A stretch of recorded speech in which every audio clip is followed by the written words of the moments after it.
Salam Alberta. Selamat pagi semua. Oke, sungguh sukacita kita bisa beribadah kembali di gereja kita. Kita bisa kembali bertemu dengan saudara-saudari di kanan, kiri, depan, belakang.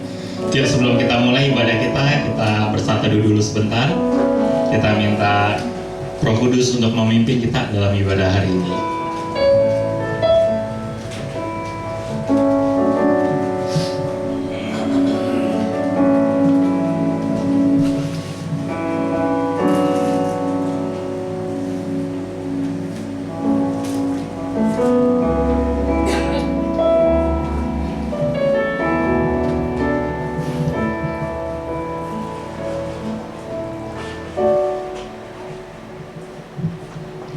Terima kasih Tuhan untuk pagi ini. Terima kasih kami kembali bisa bangun pagi, kami kembali bisa hadir di tempat ini, kami kembali bisa bertemu dengan saudara-saudari kami di Alberta, kami kembali bisa beribadah. Terima kasih Tuhan untuk kesempatan ibadah ini. Kami tahu ini hanya karena anugerah-Mu saja. 2 tahun belakangan ini mengingatkan kami kembali bahwa kalau kami masih bisa ibadah, ini hanya karena anugerah-Mu saja. Karena itu kami tidak akan sia-siakan kesempatan ini.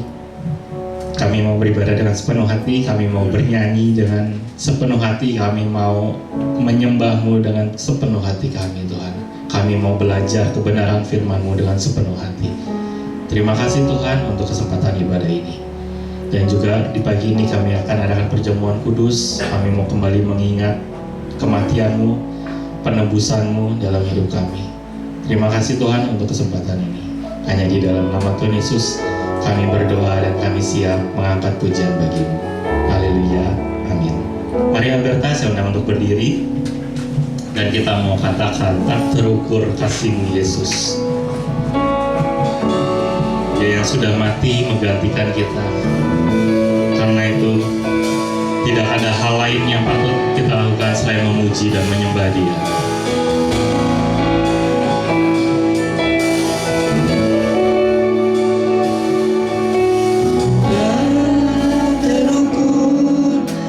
Kasih-Mu Yesus, Kau telah mati, gantikan diriku.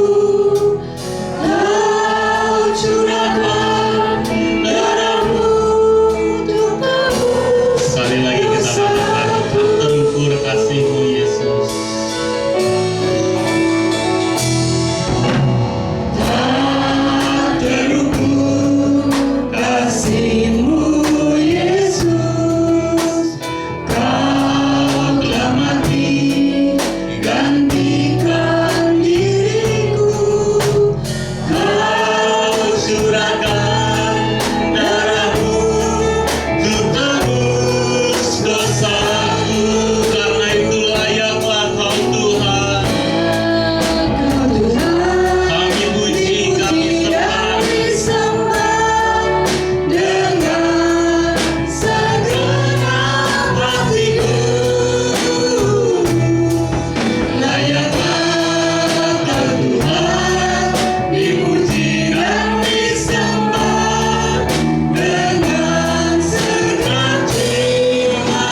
dipuji dan disembah dengan segenap hatiku.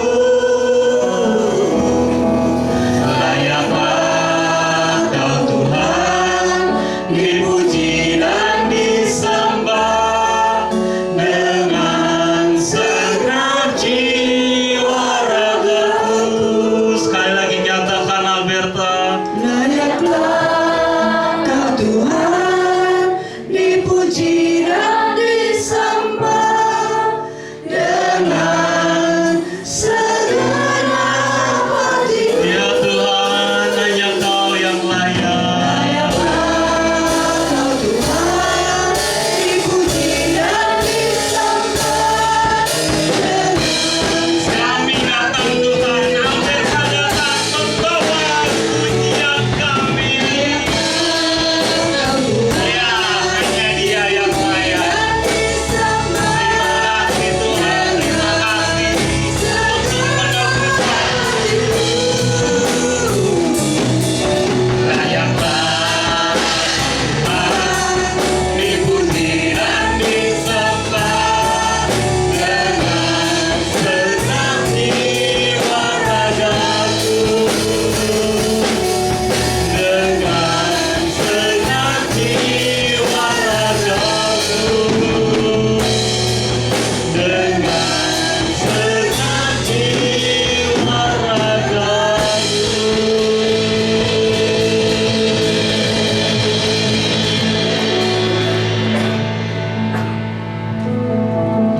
Ya Tuhan, hanya Kau yang layak terima pujian kami. Karena tiada Tuhan sebesar Engkau, tiada Tuhan yang dahsyat seperti-Mu, tiada Tuhan yang bisa dibandingkan dengan Engkau. Terima kasih Tuhan, terima kasih. Kalau Kau sudah mati bagi kami, Kau sudah menyucikan kami, Kau sudah menebus kami. Karena itu Tuhan, kami mau angkat pujian kami, kami mau angkat penyembahan kami hanya kepada-Mu. Oh, haleluya.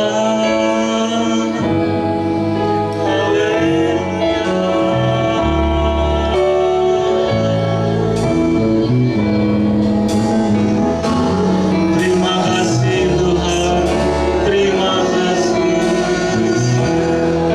Kami bersyukur Tuhan. Kami bersyukur untuk kesempatan ini. Kami bersyukur untuk pagi ini. Kami bersyukur untuk ibadah yang masih bisa kami lakukan. Haleluya. Haleluya. Hanya Kau yang layak. Hanya Kau Tuhan yang layak. Terima pujian, terima penyembahan, terima pengagungan. Semuanya Tuhan hanya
hati kami, membawa hati kami, membawa rasa syukur kami. Kami mau terus memuji-Mu, kami mau terus menyembah-Mu, kami mau menari, kami mau bergoyang di tempat ini, kami mau bersuka cita, kami mau memuji Engkau Raja di atas segala raja. Terima kasih Tuhan untuk kesempatan ini. Hanya di dalam nama Tuhan Yesus kami sudah berdoa dan kami bersyukur. Haleluya. Amin. Salam semuanya. Yuk berikan dulu salam dan senyummu buat saudara-saudarimu di kanan kiri depan belakang. Oke, semua bersuka cita? Amin. Yuk kita mau nyanyikan Yesus kita ajaib. Ya Tuhan kita yang ajaib. Amin. Yang merasakan, yang mengalami keajaiban Tuhan, nyanyikan dengan rasa syukur.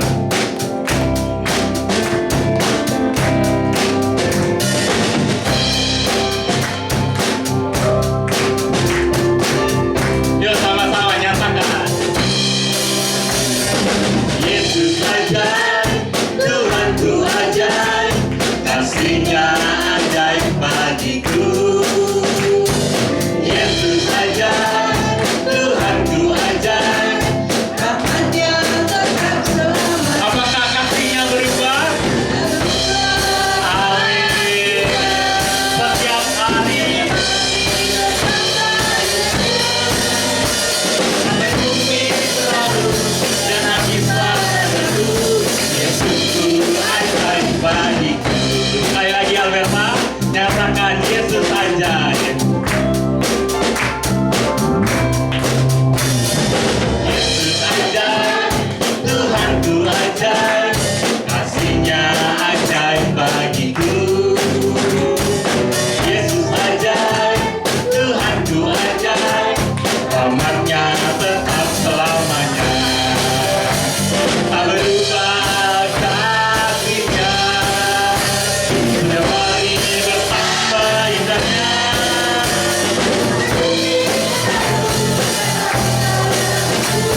Yesusku ajaib, sekali lagi tak berubah.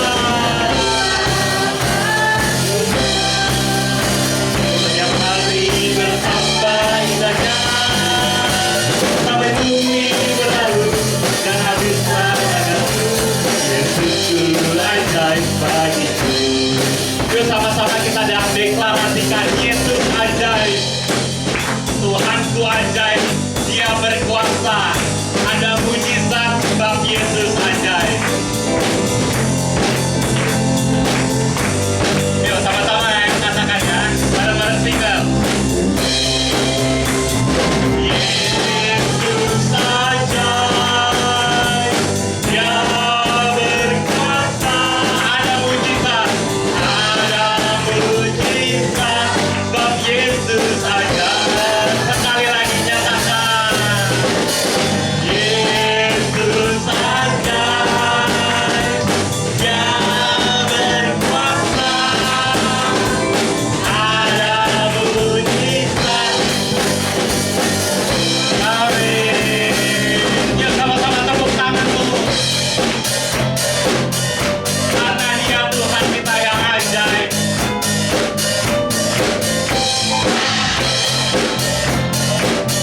Sekali lagi ya, biar saya nyatakan Yesus ajaib, Dia berkuasa. Yesus ajaib, Dia berkuasa. Ada mujizat, ada mujizat, ada mujizat, ada mujizat. Sebab Yesus ajaib, tak berubah kasih-Nya, tak berubah kasih-Nya. Setiap hari bertambah indahnya, sampai bumi berlalu. Yesusku tak berubah, tak berubah kasih-Nya. Setiap hari bertambah indahnya, sampai bumi berlalu.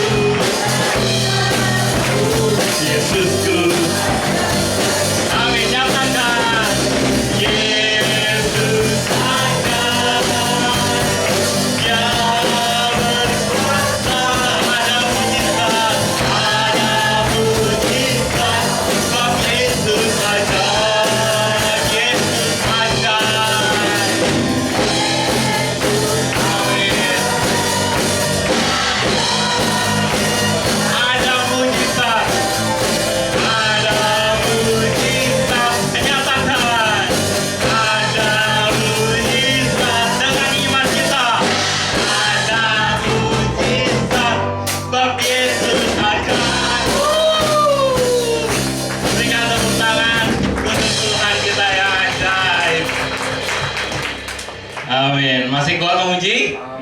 Masih ada suara?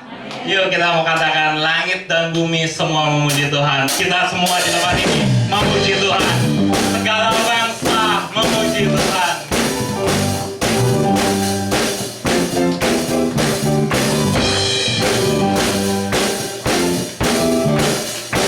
Yuk Alberta sama-sama katakan. Langit dan bumi pujilah Tuhan. sebab Dia ciptakan semuanya. Keagungannya mengatasi langit bumi, serta sujud di hadapannya. Sekali lagi, langit dan bumi pujilah Tuhan karena Dia ciptakan semuanya. Langit dan bumi pujilah Tuhan sebab Dia ciptakan semuanya. Keagungannya mengatasi langit bumi, serta sujud di hadapannya. Puji ku sembah, ku puji ku sembah, Yesus Kristus Sang Penebus. Ku puji ku sembah, ku puji ku sembah, Yesus Tuhan dan Rajaku. Sekali lagi Alberta, langit dan bumi pujilah Tuhan. Dan bumi sebab Dia ciptakan semuanya. Sama-sama. Keagungannya mengatasi langit bumi, serta sujud di hadapannya. Ku puji, ku sembah, ku puji, ku sembah. Terima kasih Tuhan, Kau menembus kami. Yesus Tuhan dan sekali lagi ku puji. Yesus Kristus Sang Penebus. Ku puji, ku sembah. Yesus Tuhan dan Rajaku. Haleluya.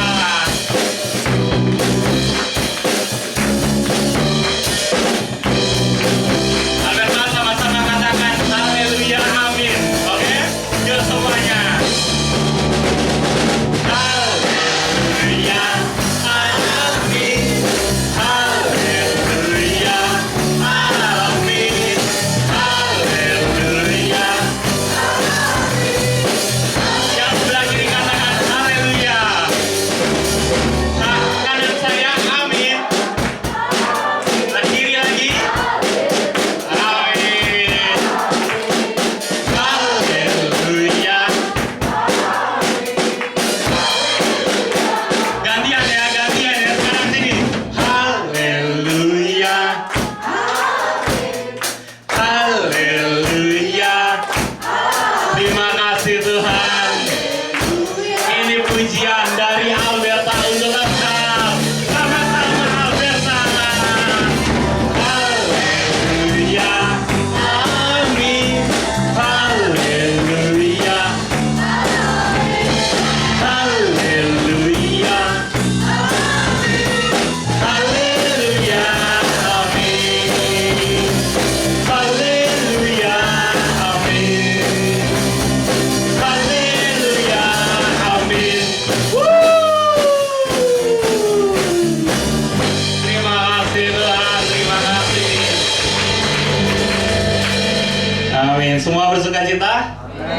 Yuk, mari semua yang sudah bersuka cita, kita juga mau mendengar firman Tuhan dengan sukacita pada pagi ini. Kita mau belajar kebenaran firman-Nya. Dan sebelumnya kita siapkan hati kita dulu.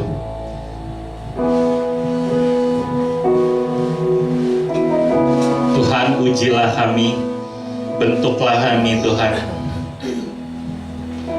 Bentuk kami dengan firman-Mu pada pagi ini. Tegur kami, kuatkan kami, hiburkan kami, sampaikan kebenaran-Mu bagi setiap kami secara pribadi.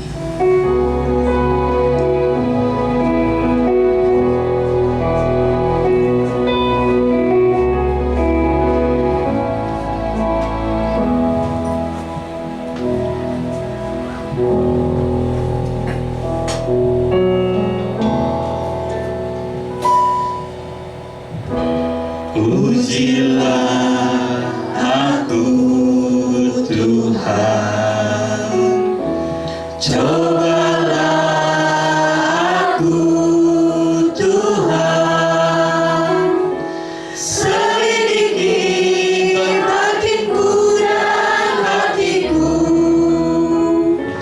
mataku tertuju padamu.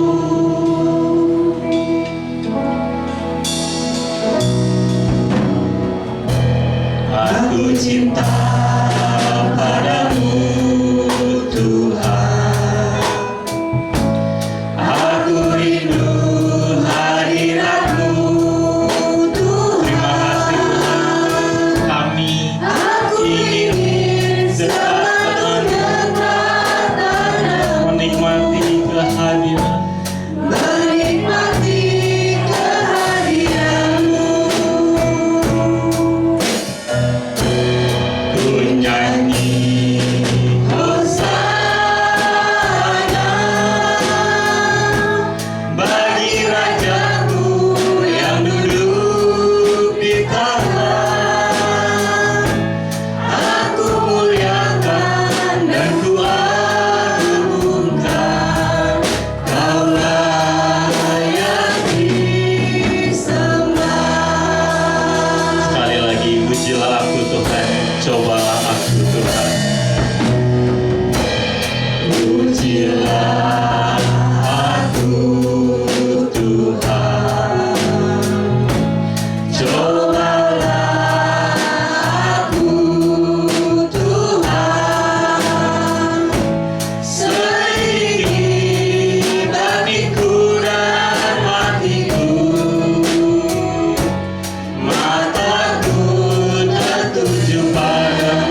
Tuhan, Engkau sungguh layak disembah, dipuji, dimuliakan oleh umat-Mu yang ada di tempat ini, oleh umat-umat-Mu yang ada di tempat lain yang sedang beribadah juga bersama-sama di hari Sabat ini yang telah Kau khususkan buat kami ya Tuhan. Sebab Engkau sungguh adalah Allah pencipta dunia ini yang telah mengutus anak-Mu yang tunggal, Tuhan kami Yesus Kristus, yang telah lahir, hidup melayani di dunia ini, memberikan contoh apa artinya menjadi manusia, apa artinya mengikut-Mu, kemudian mati di atas kayu salib buat menebus dosa kami dan dibangkitkan pada hari yang ketiga. Engkau naik kembali ke surga, duduk di sebelah kanan tahta Allah Bapa yang Maha Kuasa, dan Engkau menjadi Raja yang memerintah di sana ya Tuhan. Itu sebabnya kami bernyanyi Hosana, sebab Engkau adalah Allah yang duduk di atas tahta dan memerintah hidup kami beserta seluruh isi dunia ini. Dan Engkau mengirimkan Roh-Mu yang kudus kepada kami gereja-Mu. Oh Tuhan, Engkau sungguh layak dipuji dan dimuliakan. Biarlah setiap hati kami yang sudah memuji menyembah-Mu boleh sekarang membuka pikiran dan hati kami, seluruh hidup kami, supaya kami boleh mendengar firman-Mu, diubahkan firman-Mu, dibentuk firman-Mu, dikuatkan firman-Mu, dihidupi firman-Mu. Ini doa kami ya Tuhan. Terpujilah nama Tuhan. Demi nama Tuhan kami Yesus Kristus, kami semua yang percaya katakan amin. Silakan duduk Bapak Ibu sekalian. Shalom. Senang sekali boleh berada di sini kembali dan melayani saudara. Kalau tidak salah 3 tahun lalu terakhir saya ada di sini. Buat saudara, saya melihat beberapa wajah lama dan senang sekali bisa bertemu kembali, dan beberapa wajah baru. Buat beberapa wajah baru yang mungkin saya belum kenal, perkenalkan, nama saya Chandra Wim. Saya biasa dipanggil Wim. Saya adalah menantu yang kedua dari Ibu Gembala, kalau ada yang belum tahu ya.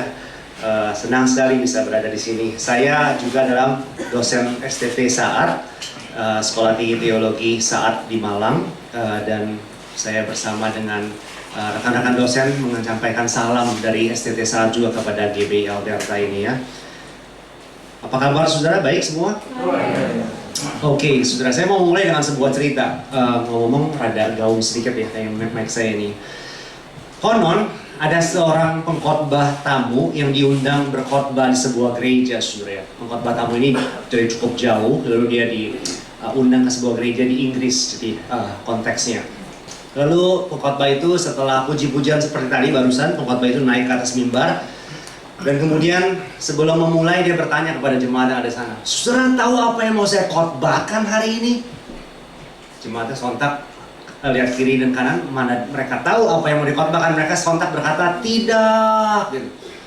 Pengkhotbahnya sedikit gusar sepertinya. "Saudara tidak tahu saya mau khotbah apa?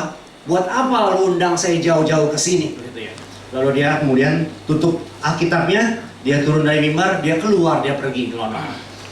Jadi nggak ada khotbah hari itu, saudara. Tetapi hal itu hanya membuat jemaat itu penasaran. Akhirnya setelah beberapa minggu kemudian diundang kembali pengkhotbah itu. Kemudian seperti biasa, ketika waktunya berkhotbah, pengkhotbah itu naik ke atas mimbar lagi dan bertanya hal yang sama. "Saudara tahu apa yang mau saya khotbahkan hari ini?" Kali ini jemaatnya udah pintar, saudara ya. Mereka sudah sepakat semua mengatakan tahu gitu. Karena terakhir kali ngomong tidak tahu, pengkhotbahnya marah gitu. "Kok gimana sih undang saya nggak tahu saya mau khotbahkan apa?" Maka mereka sebut sebuah tahu. Lalu pengkhotbahnya berkata, "Kalau saudara sudah tahu saya mau khotbah apa, ngapain saya berkhotbah kalau begitu?" Oke. Lalu dia tutup lagi Alkitabnya, dia turun lagi, dia keluar dari gereja itu lagi, saudara. Tetapi hal itu hanya membuat jemaat itu, jemaat lokal itu lebih penasaran lagi gitu ya. Dia pikir, wah ini pengkhotbah luar biasa nih sepertinya, tersohor begitu sampai susah sepertinya. Akhirnya diundang lagi kali ketiga. Kemudian ketika waktunya pengkhotbah itu ke depan lagi, kemudian dia bertanya lagi hal yang sama. "Saudara tahu apa yang mau saya khotbahkan hari ini?" Kali ini jemaatnya udah pintar, saudara. Sebagian sebelah kiri berkata tidak, sebagian sebelah kanan berkata tahu, begitu. Lalu pengkhotbahnya berkata, "Bagus. Kalau gitu yang sudah tahu apa yang saya khotbahkan, kasih tahu yang belum tahu apa yang saya khotbahkan." Kemudian dia duduk Alkitab ya, dia turun lagi, dia pulang lagi, saudara. Tentu saja, saudara, Pengkhotbah itu nggak pernah dipanggil lagi sebenarnya. Ngomong-ngomong, saudara tahu apa yang mau saya khotbahkan? Tuh, kok ketawa ini? Saudara tahu apa yang mau saya khotbahkan hari ini? Yang tahu kalau nggak tahu yang tidak ya. Saya boleh turun, Bugem. Saudara, kalau saudara ingat hari ini hari apa, harusnya saudara sedikit banyak tahu apa yang mau saya khotbahkan. Walaupun mungkin nggak tahu isinya, tapi tahu topik besarnya, saudara ya. Hari ini hari apa, saudara? Hari Minggu. Ada lagi? Hari Pentakosta ya, betul. Hari ini hari Minggu, tapi Minggu Pentakosta. Dalam bahasa Inggrisnya lebih keren, Pentecost Sunday. Hari Minggu Pentakosta, saudara. Jadi saudara harusnya tahu apa yang mau saya khotbahkan, saudara. Walaupun saya dapat tema tentang keluarga yang diurapi Tuhan karena berkaitan dengan Pentakosta, tapi saya akan memfokuskan tentang Pentakosta karena ini adalah hari Pentakosta, saudara. Dan kalau kita mungkin gereja kita dan banyak gereja lainnya tidak mengikuti seperti apa yang disebut sebagai church calendar atau kalender gerejawi, atau kadang-kadang disebut juga liturgical year, tahun atau cycle liturgical. Jadi beberapa gereja yang lebih liturgical itu mengikuti dengan ketat kalender gerejawi gitu ya. Kita mengikuti sebenarnya, cuma sedikit banyak doang. Misalnya kita tahu apa yang namanya hari Natal, Christmas kan. Tapi sebelum hari Natal, sesungguhnya tuh biasanya gereja secara tradisional mulai dari abad pertengahan itu merayakan apa yang disebut sebagai masa Advent. Masa Advent itu biasanya 4 minggu mempersiapkan the Advent of Jesus Christ, kedatangan dari Yesus Kristus. 4 minggu Advent, lalu kemudian ada Christmas. Dan Christmas sebenarnya bukan cuma 1 hari, tapi biasanya disebut sebagai 12 hari, the 12 days of Christmas. Dan kemudian ada masa apa yang disebut sebagai Epiphany atau penampakan. Nah kemudian sebelum masuk ke Paskah yang juga kita rayakan, biasanya ada 40 hari masa Lent season atau Lenten di Indonesia kan gitu. Masa di mana kita mempersiapkan diri, biasanya beberapa orang puasa 40 hari itu. Tentu saja bukan pagi dan malam, tetapi bisa puasa tertentu atau puasa itu gitu. STT Saat pernah meminta mahasiswanya selama masa Lenten itu untuk puasa gadget selama 40 hari. Dan itu kayaknya lebih susah dari puasa makanan untuk zaman hari ini begitu ya buat mahasiswa. Kemudian ada Jumat Agung dan Paskah. Nah, setelah Paskah, berapa hari setelah Paskah sampai hari ini Pentakosta? Ada yang tahu? Ada yang ingat? Ada yang mau tebak? Saya nggak akan turun dari mimbar. 50 hari, saudara ya. Jadi Yesus Kristus bangkit di Minggu Paskah itu, Easter Sunday. Kemudian 40 hari dia menampakkan dirinya kepada murid-murid yang mengajar segala sesuatu lagi. Kemudian setelah 40 hari dia naik ke surga, kembali ke tatah ke sebelah kanan Allah Bapa, bukan? Itu 10 hari yang lalu, yaitu hari kenaikan Kristus, Ascension Day, hari kenaikan. Setelah 10 hari Yesus naik, Roh Kudus dicurahkan, Pentakosta. Dan setelah Pentakosta, itu dalam liturgical year atau kalender gerejawi itu disebut sebagai ordinary time atau masa ordinary, masa biasa. Apa artinya masa biasa? Ya biasa dalam arti karena tidak ada event gerejawi yang sangat sentral seperti yang perlu dirayakan. Tetapi beberapa orang mengatakan ordinary time, masa biasa itu sesungguhnya adalah masa gereja, the church time. Kalau jadi tadi berkaitan dengan Yesus Kristus kan, kelahirannya, penantiannya, Advent, kelahirannya, terus kehidupannya, kemudian kematian, kebangkitan, Jumat Agung, Minggu Paskah, kemudian Minggu penampakan Yesus sampai Pentakosta. Setelah itu adalah masa gereja. Nah hari ini Pentakosta adalah satu event dimulainya masa gereja itu. Mari kita buka teks kita dari Alkitab, dari Kisah Rasul 2. Sebuah bacaan yang sangat familiar. Ada yang bawa Alkitab, kita baca bersama-sama. Kalau tidak ada saya akan bacakan buat saudara. Pentakosta, Kisah Rasul pasal kedua, ayat 1 sampai 12. Demikian firman Tuhan. Ketika tiba hari Pentakosta, semua orang percaya berkumpul di satu tempat. Tiba-tiba turunlah dari langit suatu bunyi seperti tiupan angin keras yang memenuhi seluruh rumah di mana mereka duduk. Dan tampaklah kepada mereka lidah-lidah seperti nyala api yang bertebaran dan hingga pada mereka masing-masing. Maka penuhlah mereka dengan Roh Kudus. Lalu mereka mulai berkata-kata dalam bahasa-bahasa lain, seperti yang diberikan oleh Roh itu kepada mereka untuk mengatakannya. Ayat kelima. Waktu itu di Yerusalem diam orang-orang Yahudi yang saleh dari segala bangsa di bawah kolong langit. Ketika turun bunyi itu, berkerumunlah orang banyak. Mereka bingung karena mereka masing-masing mendengar rasul-rasul itu berkata-kata dalam bahasa mereka sendiri. Mereka semua tercengang-cengang dan heran lalu berkata, bukankah mereka semua yang berkata-kata itu orang Galilea? Bagaimana mungkin kita masing-masing mendengar mereka berkata-kata dalam bahasa kita sendiri? Yaitu bahasa yang kita pakai di negeri asal kita. Kita orang Partia, Media, Elam, penduduk Mesopotamia, Yudea dan Kapadokia, Pontus dan Asia, Frigia dan Pamfilia, Mesir dan daerah-daerah Libya yang berdekatan dengan Kirene, pendatang-pendatang dari Roma, baik orang Yahudi maupun penganut agama Yahudi, orang Kreta dan orang Arab. Kita mendengar mereka berkata-kata dalam bahasa kita sendiri tentang perbuatan-perbuatan besar yang dilakukan Allah. Mereka semuanya tercengang dan sangat termangu-mangu sambil berkata seorang kepada yang lain, apakah artinya ini? Sedemikian jauh pembacaan firman Tuhan, saudara. Saudara, ayat yang terakhir, apakah artinya ini? Pertanyaan yang ditanyakan oleh mereka katanya, yaitu orang-orang yang bingung, yang tercengang-cengang, yang kaget, yang terkagum-kagum karena mereka mendengar para rasul yang adalah orang Galilea itu berkata-kata dengan bahasa asli mereka, yaitu banyak tadi disebut lebih dari 12 tuh orang Partia, Media, Elam dan sebagainya. Itu adalah pertanyaan, yaitu apa artinya semua ini? Itu adalah pertanyaan kita juga hari ini. Apa artinya ini? Apa artinya Pentakosta? Dan apa artinya itu buat kita hari ini? Saudara, saya ada 3 poin yang saya mau bagikan. Tentu saja arti Pentakosta bisa kita lihat dari berbagai aspek ya. Ada banyak hal. Kita bisa melihat dari Roh Kudusnya. Kita bisa melihat juga dari karunia yang Roh Kudus berikan tentang bahasa lidah, sebuah topik yang menarik dan banyak perdebatan di sana.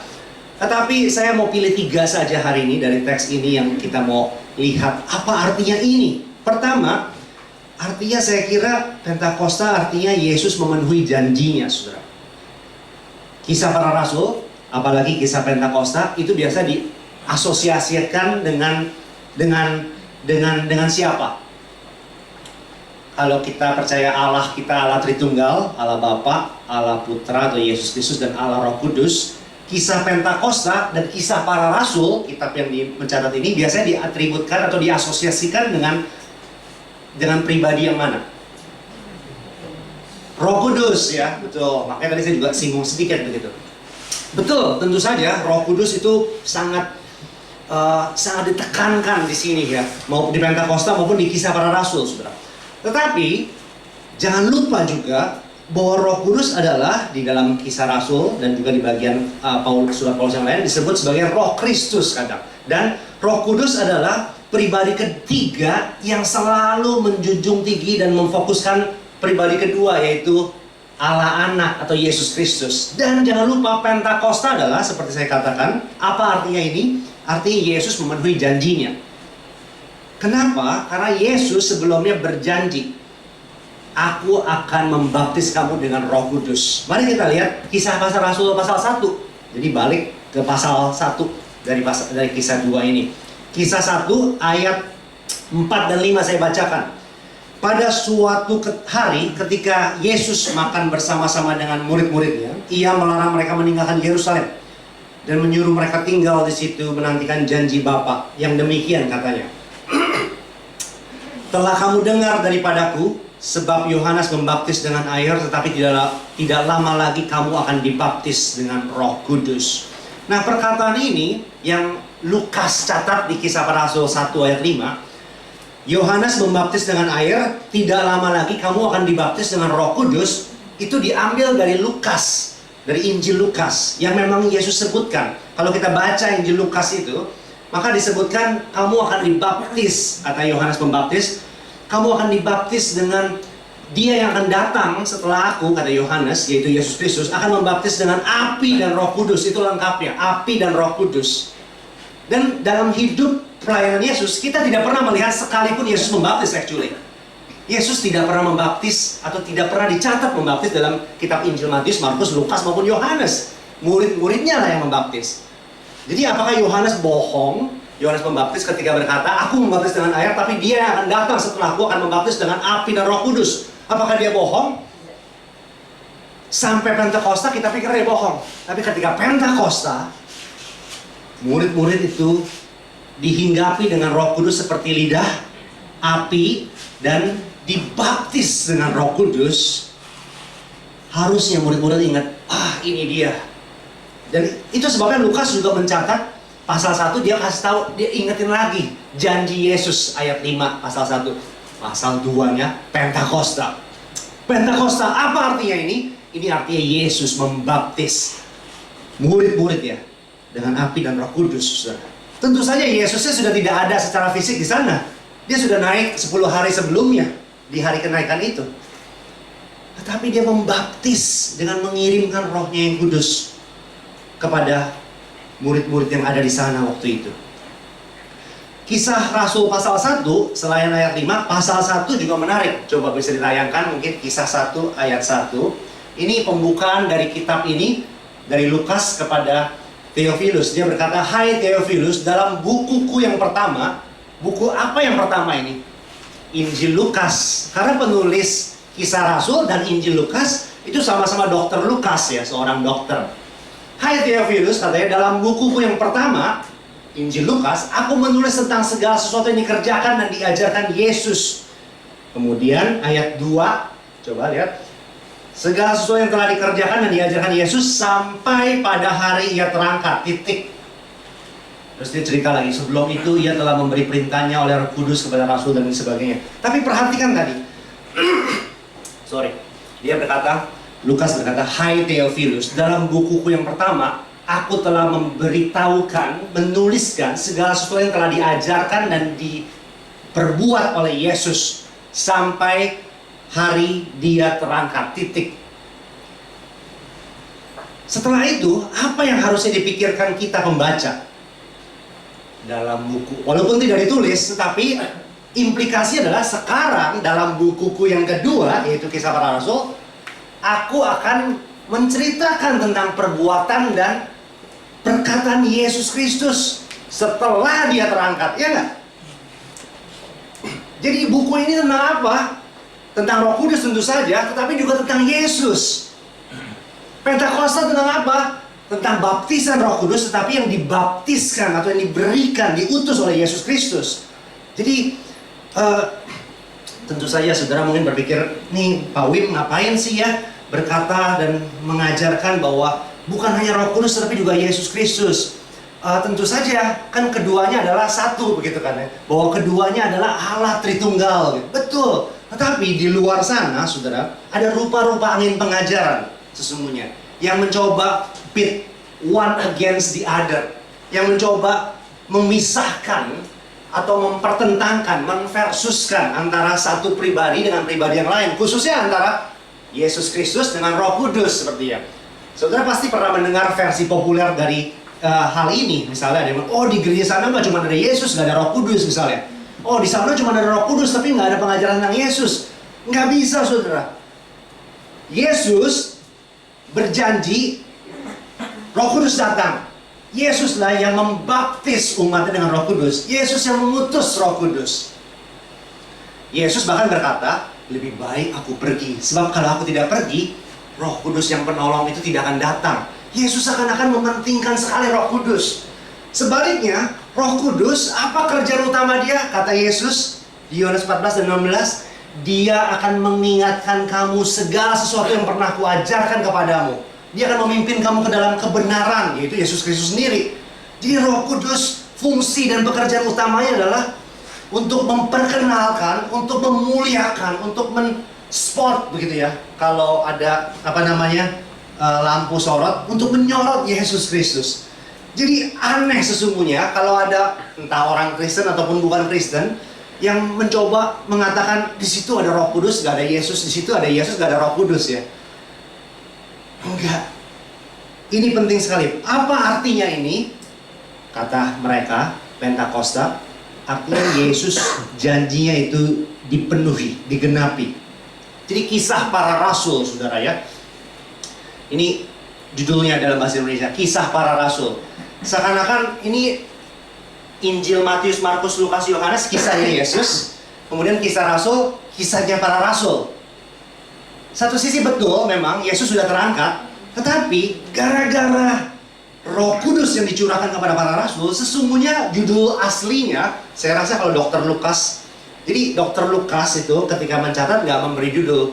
Gereja lah di abad-abad kemudian yang memberi nama, mengatributkan ini, oh ini Injil Lukas karena Lukas menulisnya, oh ini kisah para rasul karena isinya tentang itu kira-kira. Tapi kalau Lukas bisa ngomong dari kubur mungkin dia akan keberatan.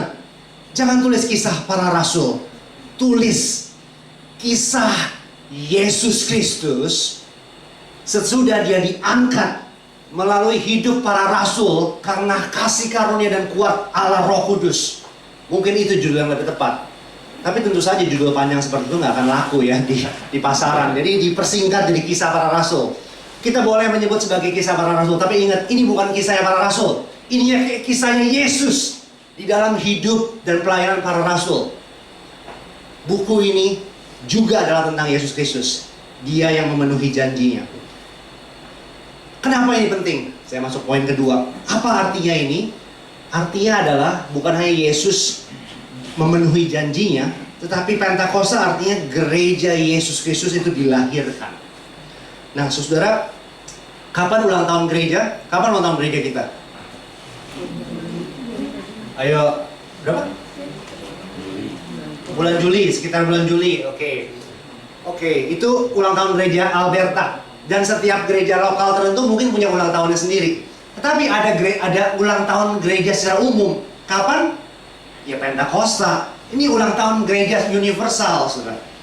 Karena para ahli dan semua orang Kristen harusnya ketika ditanya kapan gereja itu dilahirkan, biasanya kita secara natural berkata di hari Pentakosta itu. Jadi inilah the church birthday. Itu sebabnya kita bilang kisah para rasul itu kisah tentang gereja mula-mula. Early church, mula-mula, gereja awal mula-mula. Karena di sini di kisah Rasul 2 Pentakosta adalah apa artinya ini? Artinya gereja Tuhan dilahirkan di sini. Pertanyaannya kalau dilahirkan siapa ibunya gitu kira-kira kan? Ibunya adalah Allah Roh Kudus. Tentu saja nanti saudara bertanya, kalau gitu siapa bapaknya gitu kan ya? Well, kita bisa bilang bapaknya adalah Yesus Kristus. Tentu saja jangan berpikir secara biologis ya. Yesus bapaknya Roh Kudus, ibunya lahir gereja. Bukan secara biologis, tapi secara spiritual. Karena Yesus dalam Matius 16 sudah berjanji kepada Petrus dan para murid-murid, di atas batu karang inilah, bukan hanya batu karang fisik, tetapi batu karang statementnya dari Petrus yang berkata, engkau adalah Mesias, anak Allah yang hidup. Di atas batu karang, fondasi iman seperti inilah aku akan mendirikan gerejaku, kata Yesus. Jadi Yesus adalah pendiri gereja. Itu sebabnya dia adalah kepala gereja. Tetapi Roh Kudus adalah roh atau Allah yang secara efektif dan aktif mengaplikasikannya itu. Itu sebabnya kita bisa berkata tadi, saya bergurau, Yesus seperti bapaknya dan Roh Kudus seperti ibunya. Tapi poinnya adalah gereja, ingat ini, gereja bukan sekedar perkumpulan atau asosiasi sosial, perkumpulan sosial antara orang Kristen. Oh, makasih Bu Rita. Gereja bukan hanya sekedar perkumpulan sosial antara orang Kristen yang berinisiatif, yuk kita buat sesuatu untuk memuji Tuhan, yuk kita melakukan sesuatu supaya menumbuhkan iman kita, yuk kita melakukan sesuatu supaya kita belajar firman. Dari segi manusia, dari perspektif manusia seperti itu. Tapi dari perspektif ilahi, dari perspektif Allah, ini bukan ciptaan manusia, bukan ciptaan orang Kristen. Ini adalah ciptaannya Allah. Sekali lagi, Allah lah yang melahirkan gereja. Gereja adalah milik Allah. Kenapa ini penting? Sebab ini ada pertanyaan sangat penting. Ini pertanyaan teologis saya tahu, tapi juga mungkin praktis ya. Kita tahu Yesus Kristus Tuhan kita tuh sangat keren ya. Mujizat dalam hidupnya dilakukan, dia mati buat kita dan dia bangkit. Dia menjanjikan ketika dia berkhotbah, salah satu pesannya adalah kerajaan Allah akan datang. kerajaan Allah sudah datang, katanya bahkan. Tapi setelah dia pergi, apa yang terjadi? Sepertinya nggak ada apa-apa. Yang terjadi cuman gereja. Oleh karena itu ada banyak orang yang bertanya, apa hubungan Yesus dengan gereja sesungguhnya? Apakah hubungannya dekat atau jauh? Apakah hubungannya intrinsik atau ekstrinsik?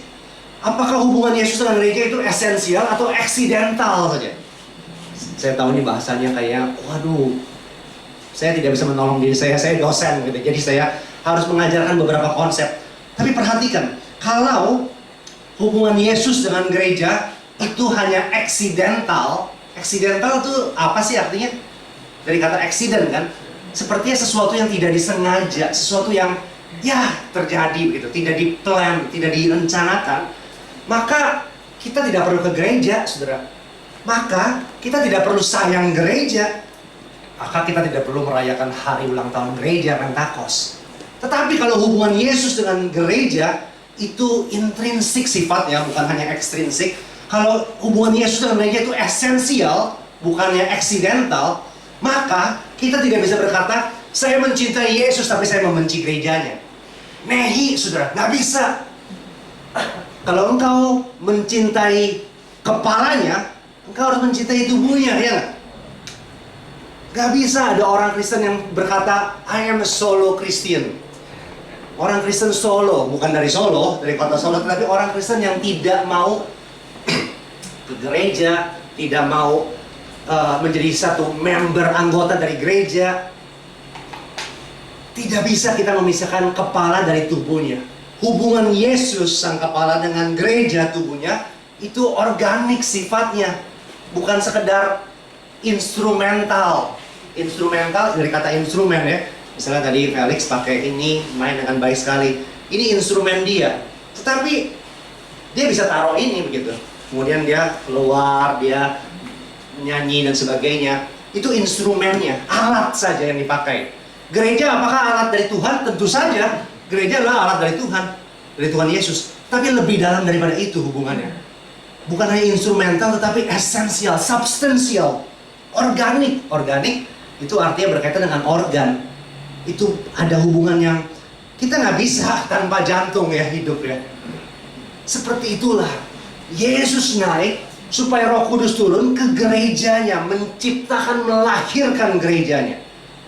Orang karena itu katakan tidak kepada versi Kristen yang berkata I love Jesus but I don't love the church. Itu nonsense sebenarnya. Atau yang sering disebut sebagai churchless Christianity, kekristenan yang churchless, yang churchless gitu, nggak pakai gereja gitu. Dan ini punya banyak implikasi, saudara. Misalnya berkaitan dengan hari ini kita tahu apa yang namanya virtual church, metaverse church. Sudah pernah dengar? Yang muda-muda mungkin pernah dengar ya. Jadi beberapa orang Kristen sedang berpikir bagaimana bisa memanfaatkan teknologi sebaik-baiknya untuk kehidupan pelayanan dan bergereja. Itu bagus tentu saja. Memanfaatkan teknologi bagi kemuliaan Tuhan, bagi pelayanan, bagi ibadah, baik tentu saja. Tetapi ada sebagian orang sambil berpikir gitu, berpikir juga bagaimana saya bisa tetap seperti menjalankan kewajiban gerejawi saya tanpa saya keluar rumah misalnya. Tanpa saya benar-benar ketemu dengan orang secara langsung. Saya nggak tahu kenapa, tapi ada banyak alasan mungkin ya. Karena memang lebih enak pakai daster dong ya di rumah daripada ke gereja harus dandan dulu, harus bawa mobil, motor bahkan, atau mungkin beberapa orang jalan. Saya tadi jalan walaupun rumahnya dekat. Lebih enak di rumah. Kemudian metaverse ya dengan avatarnya dan sebagainya. Beberapa orang berkata, Pak Wim, apa bedanya? Kita benar-benar seperti di sana, kita bisa melihat tubuh kita sendiri, kita bisa melihat orang lain begitu. Oh iya, bedanya adalah lu nggak bisa makan bareng kan, saya bilang. Mana enak makan di avatar kan, makan di metaverse. Bukan hanya nggak enak, nggak ada rasanya, nggak masuk kan ya. Jadi beberapa orang berusaha tetap mau ke gereja, tetap mau ikut Tuhan, tetapi tidak mau sungguh-sungguh terlibat aktif menjadi member dalam gereja lokal. Bagi saya, dan saya rasa bagi menurut firman Tuhan, itu bukan hal yang benar, saudara. kalau Yesus Kristus mati untuk menciptakan gerejanya, yaitu orang-orang yang dipilih, diselamatkannya dan melayani Dia. Kalau Roh Kudus dicurahkan untuk membagi gerejanya, maka kita harus sungguh-sungguh percaya bahwa Kristus itu hadir di tengah-tengah umatnya. Tentu saja Yesus juga hadir di hati kita dalam hidup kita. Saudara bisa beribadah sendiri di rumah, secara pribadi, dalam saat teduh pagi hari ataupun malam hari. Itu baik, saudara ya. Tetapi bagi saya dan menurut saya firman Tuhan mengajarkan bahwa Kristus itu hadir secara nyata di dalam pemberitaan firman dan dalam ibadah umatnya dan dalam perjamuan kudus juga, saudara. Jadi ibadah pribadi seharusnya adalah sesuatu yang mensokong kita supaya kita bisa mempunyai ibadah komunal yang lebih baik lagi. Bukan sebaliknya. Bukan ibadah komunal ini suplemen bagi ibadah pribadi kita. Menurut saya kebalik, saudara. Ibadah komunal inilah tempat di mana Yesus hadir, Yesus diberitakan, dan Roh Kudus itu dicurahkan, empowering kita, saudara, untuk melayani dan hidup bagi Tuhan. Jadi apa artinya ini? Tanya mereka. Artinya gereja Tuhan dilahirkan. Yang ketiga, apa artinya ini? Yang terakhir adalah ini artinya misi Allah bagi dunia ini itu dimulai di sini, saudara. Pentakosta tentang Roh Kudus tentu saja, tentang Yesus Kristus tentu saja. Pentakosta tentang gereja tentu saja. Tetapi apa artinya Roh Kudus dicurahkan oleh Yesus kepada gerejanya untuk melahirkan gerejanya? Apakah berhenti sampai di sana? Enggak, koma, saudara. Pentakosta adalah tentang misi juga. Kita lihat bagaimana gereja mula-mula itu bermisi. Dimulai dari hari Pentakosta, ketika ada banyak orang tadi, orang apa aja itu, Partia, Media, Elam datang. Kemudian mereka mendengar para rasul berkata-kata dengan luar biasa tentang pekerjaan Allah yang mereka bisa mengerti. Jadi bahasa lidah, karunia yang diberikan Roh Kudus itu bukan sekedar atau bukan terutama untuk kesombongan rohani atau bukan sekedar untuk hubungan pribadi dengan Tuhan, tapi untuk pelayanan, untuk misi, saudara. Mereka berkata-kata dengan bahasa lidah untuk memberitakan firman kepada orang-orang di situ. Tentu saja Paulus nanti di 1 Korintus ngomong soal doa dalam bahasa roh. Itu sedikit berbeda menurut saya dengan Kisah Rasul. Dalam surat Paulus di Korintus itu bicaranya lebih ke arah pribadi sepertinya. Doa pribadi, beberapa orang Kristen yang dapat karunia bahasa roh ketika berdoa itu tidak bisa pakai kata-kata manusia lagi begitu ya.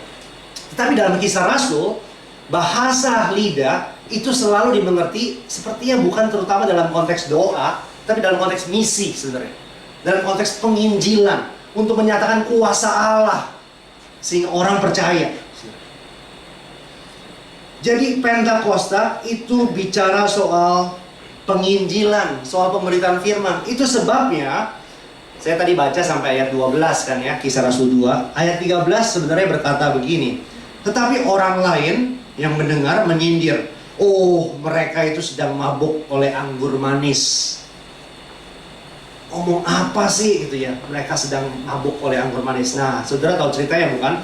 Setelah itu ayat 14 dan seterusnya, bangkitlah Petrus dan mengatakan, saudara jangan salah ya, ini baru jam 9 pagi waktu itu. Jadi kira-kira jam sekarang nih Pentakosta. Petrus berkata, ini baru jam 9 pagi, gak mungkin kami mabuk oleh anggur. Ini bukan anggur yang membuat kami berkata-kata seperti ini. Ini adalah anggur baru kira-kira. Ini adalah Roh Kudus sesungguhnya. Bukan anggur minuman. Kami tidak dimabukkan oleh anggur. Kemudian Petrus berkhotbah. Khotbahnya kita bisa baca sendiri nanti di rumah gitu. Dan setelah itu berapa orang bertobat? 3.000 orang bertobat hari itu, betul? Jadi Pentakosta itu bukan sekedar soal gereja saya katakan tadi, soal Roh Kudus, tapi bukan sekedar supaya kita menjadi self-righteous church gitu ya. Gereja yang sepertinya wow keren nih, maksudnya ada Roh Kudus, kita di-empower dan sebagainya, kita sangat bersatu. Betul, itu baik. Tetapi bersatu untuk apa? Di-empower untuk apa? Untuk bermisi, untuk memberitakan firman tentu saja. Untuk membuat 3.000 orang yang lain bertobat. Atau at least 3 orang bertobat. Amin. Itu artinya Pentakosta, saudara. Saudara, itu arti Pentakosta secara umum. Sekarang mari kita bertanya secara personal. Apa artinya ini buat saya sekarang? Apa yang Tuhan ingin katakan kepada saya? Tentu saja arti secara umum itu nggak bisa dipisahkan dengan arti secara pribadi. Saya rasa yang pertama, Pentakosta itu juga artinya adalah Allah tidak meninggalkan kita.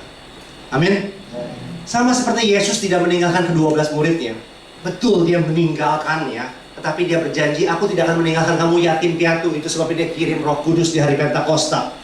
Dan kehadiran Yesus somehow itu lebih nyata via Roh Kudus dibanding ketika Yesus ada di sana. Itu sebabnya dia berkata, lebih baik aku pergi daripada aku tetap di sini. Allah tidak meninggalkan kita. Itu Pentakosta buat kita. Kita nggak bisa melihat Allah.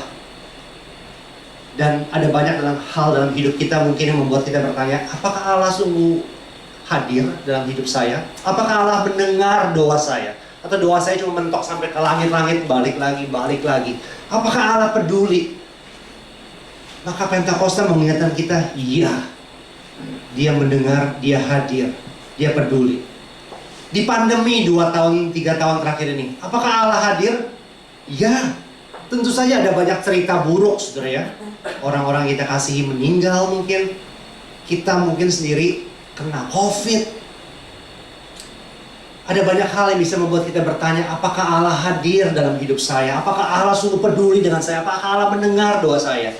Tapi jangan lupa, ada banyak hal kisah yang baik juga yang kita dengar. Saya nggak tahu bagaimana dengan saudara, tapi saya mendengar banyak kisah yang buruk dari jemaat, dari orang-orang, dari mahasiswa. Tapi tidak kalah juga banyak hal yang baik yang terjadi. Ketika anak mahasiswa, ketika orang tuanya kena COVID, lalu gereja yang menolong begitu rupa sampai habis-habisan buat orang tuanya. Ketika anaknya ada di Malang sekolah. Itu adalah sesuatu yang indah, bukan? Itu menunjukkan Allah hadir. Kalau kejahatan kadang membuat kita bertanya, apakah Allah hadir? Maka harusnya setiap kebaikan harusnya mengafirmasi bahwa Allah sungguh hadir. Ya enggak? Tapi banyak orang cuma bertanya, kenapa ada kejahatan kalau ada Allah? Kenapa mereka tidak bertanya, kenapa ada kebaikan? Gitu kan? Padahal kita berkata segala sesuatu yang baik datangnya dari Allah, sumber segala yang baik itu. Setiap kali kita makan dan masih bisa makan, dan makanannya itu enak, itu menunjukkan Allah hadir. Setiap kali kita bisa olahraga dan kita merasa segar dan enak, Allah hadir. Setiap kali kita bisa bermain board games dan kita mendapat kesenangan di sana, Allah hadir. Setiap kali kita masih bisa punya anak dan kita melihat anak kita bermain dengan mereka, kita punya teman, itu artinya Allah hadir, saudara.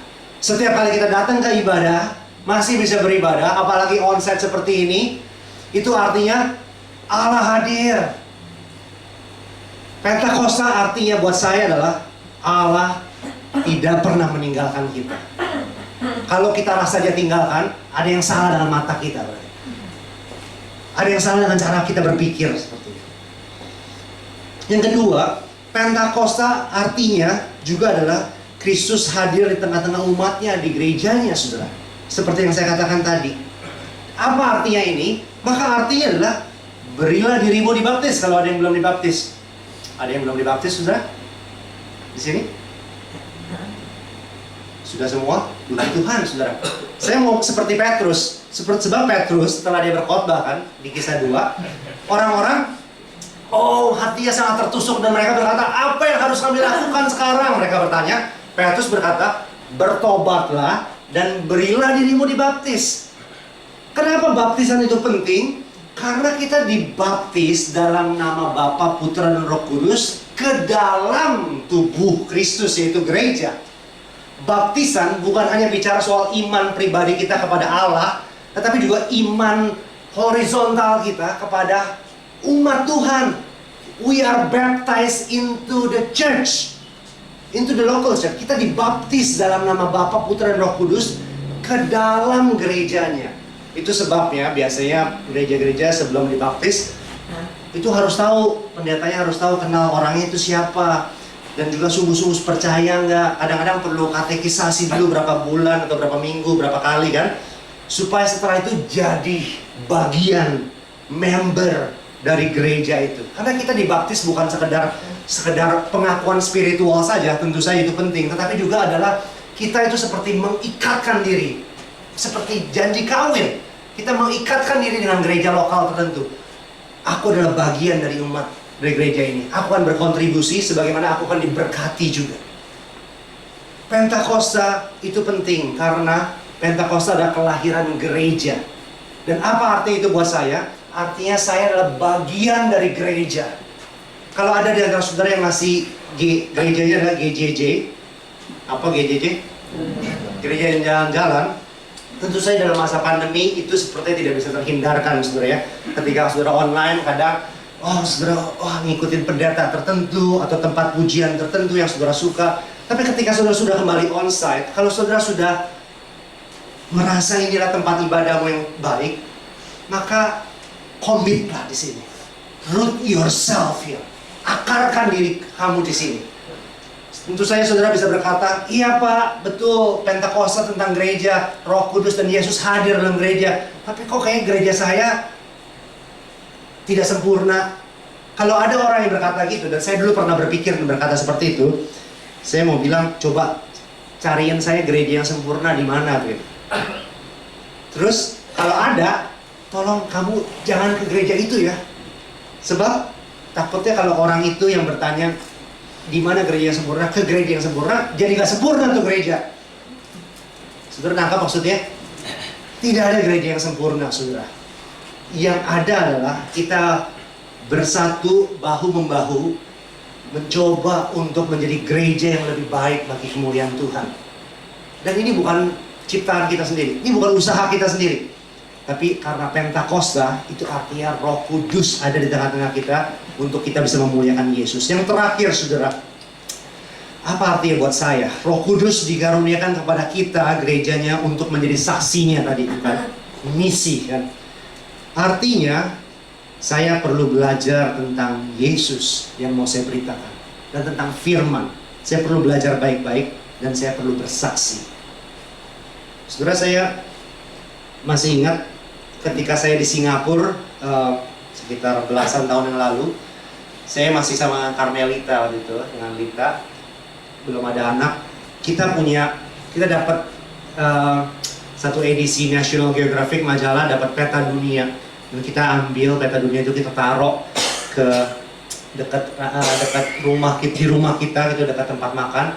Kemudian tiap hari kita melihat itu peta dunia dan kita merasa bahwa wow, dunia ini besar sekali ya. Dan kemudian kita mulai melakukan sebuah praktik yang kita namakan sebagai doa misi gitu. Jadi setiap hari doain satu negara gitu ya, kita tunjuk. Kemudian besok negara yang lain, dari Afrika lah, Asia, Amerika Latin, Eropa dan sebagainya. Saya rasa itu sebuah praktik yang sangat mendidik kami untuk menjadi orang-orang Kristen yang lebih misional, yang lebih misioner, yang berpikir keluar, bukan hanya soal diri kami sendiri, dan bukan sekedar soal lingkungan kecil kami saja, tapi kami adalah bagian dari dunia yang lebih besar, dunia Allah, di mana Allah itu peduli. Kami berdoa satu-satu, kemudian setelah kami berdoa, biasanya doanya awalnya umum-umum saja, general. Tapi lama-lama kami pengen tahu lebih lanjut jadi ya. Jadi ketika mendoakan negara Republic of Congo misalnya di Afrika, tidak lagi kami cuma berdoa secara general saja, tapi kita research dulu, cari tahu dulu tentang negara itu.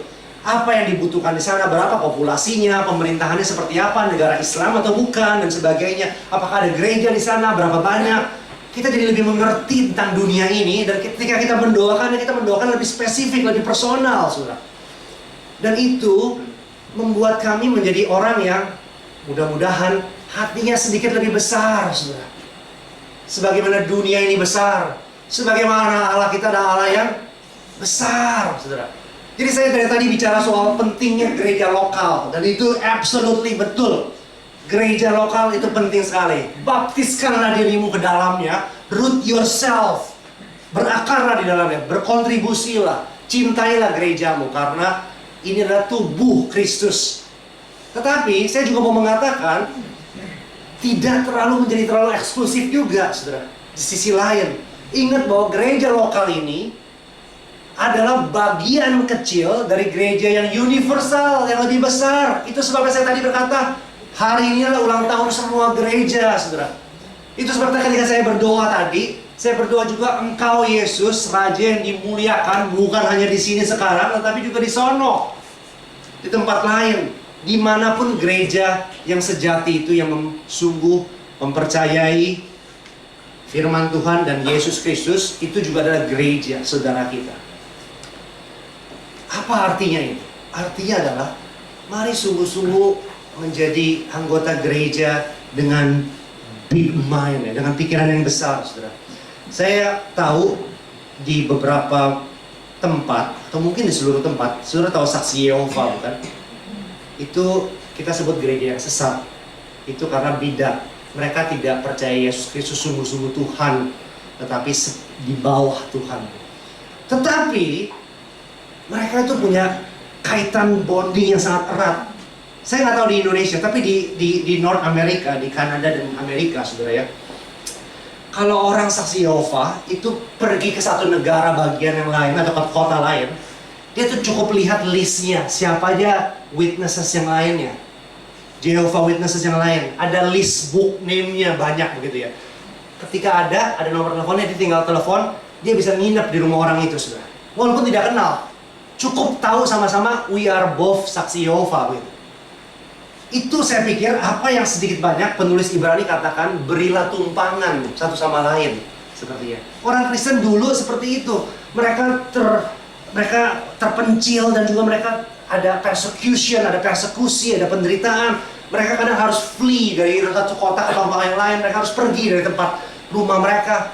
Kemana mereka pergi? Ke rumah saudaranya orang Kristen yang tidak mereka kenal. Tapi langsung begitu mereka tahu, are you the follower of Christ too? Yes, mari masuk. Diumpetin orang itu, dikasih makanan dan sebagainya. Walaupun dari gereja lokal yang berbeda, saudara. Isn't that beautiful? Apakah enggak itu menarik? Apakah bukan itu sebuah powerful witness, sebuah kesaksian yang sangat powerful sekali kepada dunia? Tentu saja saudara mungkin berkata, wah Pak Wim naif nih, gimana kalau orang itu ngaku Kristen tapi masuk ke rumah saya, besoknya dicolong semua. Tentu saja ada resiko itu, saudara. Ada resiko itu, saudara. Tapi mungkin itu resiko yang worth to try, yang layak untuk dicoba, saudara. Yang terakhir saya mau tutup dengan kesaksian di Perjamuan Kudus, saudara. Karena bicara soal Roh Kudus, gereja dan misi itu nggak bisa dipisahkan dengan firman tadi, pemberitaan firman, tetapi juga dengan Roh Kudus yang akan kita nikmati sebentar. Dengan Perjamuan Kudus yang akan kita nikmati sebentar lagi. Saya di Toronto selama 7 tahun itu ke gereja Indonesia di kota yang lain. Saya di Toronto sama Lita, sama anak-anak kita ke Mississauga. Tapi kadang-kadang ketika kita tidak bisa ke gereja Indo di kota lain, kita ke gereja di Toronto, ke gereja dekat rumah. Ada sebuah gereja Anglikan namanya St. Paul's, Bloor Street. Karena di sebuah jalan namanya Bloor Street, gerejanya namanya St. Paul, dari Rasul Paulus gitu ya. Nah, gereja Anglikan itu jadi gerejanya bule.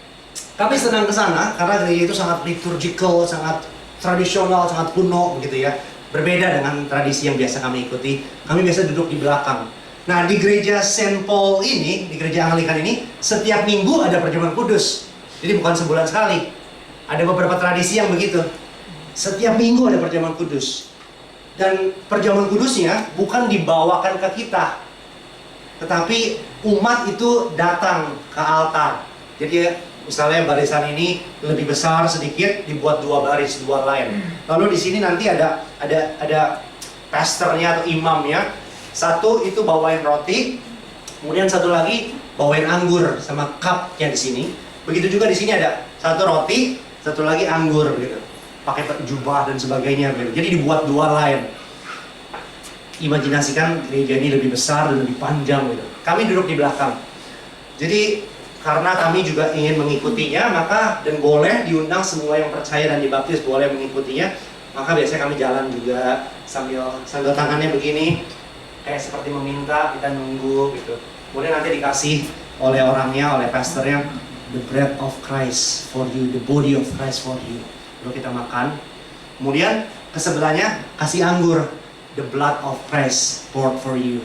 Apa namanya, darah Kristus dicurahkan bagi kamu. Minumnya di cawan jadi saudara.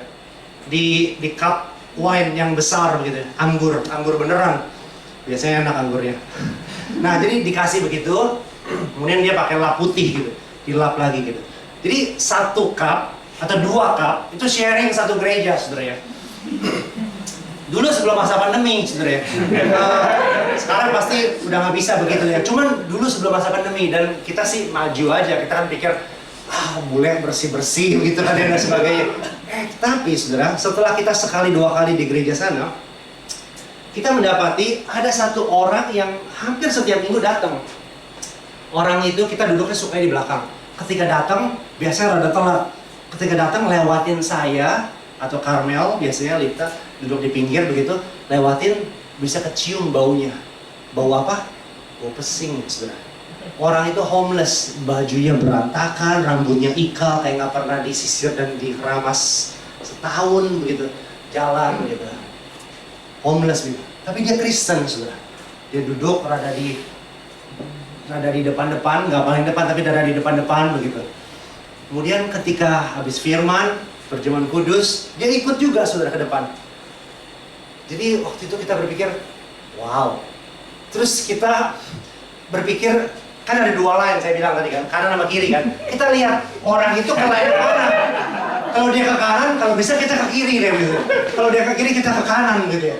Jangan mau satu cup sepertinya dengan homeless ya, dengan orang yang nggak punya rumah, yang gelandangan, yang bau, nggak tahu juga gimana kesehatan oral health mulutnya begitu ya. Tetapi ada satu waktu di mana saya kejebak, udah di dalam line itu, orang itu ternyata ke situ pindah gitu. Nggak bisa gitu ya. Akhirnya ya udah, masa saya keluar dari line, nggak mungkin, saya maju aja gitu. Tapi setelah saya makan dan minum gitu kan ya nggak ada bedanya saudara ya, nggak kerasa juga, anggurnya jauh lebih enak tentu saja. Tetapi saya merenungkan, saya merefleksikan apa yang terjadi gitu ya. Terus saya berpikir, wow, kapan lagi ya saya bisa duduk semeja dalam tanda kutip dan juga minum secangkir dengan orang Kristen yang homeless, selain di dalam gerejanya, dalam event perjamuan kudus, ya nggak? Terus saya langsung teringat, bukankah itu perjamuan kawin anak domba yang Yesus pernah ceritakan? Tentang perumpamaan itu, yang dia panggil orang-orang yang diundang. Orang-orang itu lah punya excuse, oh saya nggak bisa, saya lagi sibuk, oh saya harus melakukan ini dan itu. Apa yang Yesus katakan? Apa yang Tuhan itu, Raja itu katakan kepada bawahannya? Tarik orang-orang di jalan, betul? Yang sakit, yang lumpuh, yang homeless, yang bau, tarik, bawa mereka ke pesta perjamuan itu. Undangan itu terbuka untuk mereka. Mereka makan bersama-sama dalam pestaku, katanya. Dan bukankah gambaran pesta dalam Injil itu sebenarnya adalah gambaran cicipan dari nanti perjamuan kawin anak domba? Kalau nanti ada orang Kristen yang tukang beca, ada orang yang percaya dan mungkin dia homeless di Toronto, suatu saat kita, kalau kita juga percaya dalam Tuhan, suatu saat kita akan duduk semeja sama dia dalam perjamuan kawin anak domba. Mungkin akan sekap juga sama dia. Kapan latihan terbaik untuk melakukan itu? Kalau tidak sekarang, bukan? Dan ketika dunia bisa melihat orang yang pakai jas, jadi kalau di Toronto, beberapa orang tuh kebaktian formal sekali. Walaupun nggak pelayanan, pakai jas begitu ya. Kapan lagi orang bisa melihat orang pakai jas, kemudian belakangnya orang yang gembel, yang homeless. Ada dalam satu event yang sama. Makan dari tempat yang sama, minum dari cangkir yang sama. Kalau bukan di gerejanya Tuhan. Bukankah itu sebuah kesaksian yang sangat powerful kan? Di dunia ini kita makan dengan kelas kita. Orang bisnis makan dengan orang bisnis. Gelandangan makan dengan gelandangan. Hanya di gereja Tuhan. Orang miskin makan dengan orang kaya. Orang tidak ada makan dengan orang yang ada. Orang yang bodoh makan dengan orang yang lebih pintar. Orang yang pendidikan dengan tidak berpendidikan. Orang yang berdosa makan dengan orang yang berdosa lainnya. Dan disitulah the power of God. Yang di hari Pentakosta pertama mempertobatkan 3.000 orang akan melakukannya lagi. Amin. Mari kita buka hati kita, kita sambut firman Tuhan, kita sambut juga perjamuan kudus. Mari kita berdoa. Ya Tuhan, Tuhan kami, dimuliakanlah nama-Mu. Engkau mengingatkan kami pada hari ini di mana kami merayakan hari Pentakosta, turunnya Roh Kudus yang dijanjikan oleh Tuhan kami Yesus Kristus untuk menjadi bagian bagi kami ya Tuhan, untuk melahirkan gereja-Mu di muka bumi ini, di mana kami adalah bagian di dalamnya Tuhan. Kami bersuka cita dan bersyukur kalau Engkau tidak pernah sekalipun meninggalkan kami. Bahkan walaupun kami berpikir dan merasa bahwa Engkau meninggalkan kami, tetapi Pentakosta mengingatkan kami bahwa Allah bukan hanya beserta ke kami, tetapi di dalam kami, dalam Roh Kudus, umat-Mu. Dan kami bersyukur untuk gereja-Mu yang telah Kau ciptakan, yang telah Kau berikan Tuhan, menjadi tanda dan bagian yang esensial, bukan eksidental, dari apa artinya menjadi pengikut Kristus. Tuhan tolong kami untuk sungguh-sungguh mengakarkan diri kami dalam gereja-Mu Tuhan, untuk mengasihi gereja-Mu sebagaimana Engkau mengasihinya. Dan Tuhan tolong kami untuk berjiwa misional, untuk berpikir besar, berhati besar bagi dunia ini seperti hati-Mu ya Tuhan. Tolong kami nggak mampu dengan kekuatan kami sendiri, tapi lewat firman-Mu dan lewat perjamuan kudus-Mu kami percaya Engkau menguatkan kami, Engkau memberi kami makan, Engkau menyatukan kami untuk tugas, misi, dan pelayanan ini Tuhan. Hamba-Mu sudah berhenti berkata-kata, tapi biarlah Roh-Mu yang kudus terus menyaksikan akan Yesus Kristus dan firman dalam hidup kami. Demi nama Yesus kami berdoa. Semua yang percaya katakan amin. Saya serahkan waktu kepada Ibu Gembala untuk memimpin perjamuan kudus.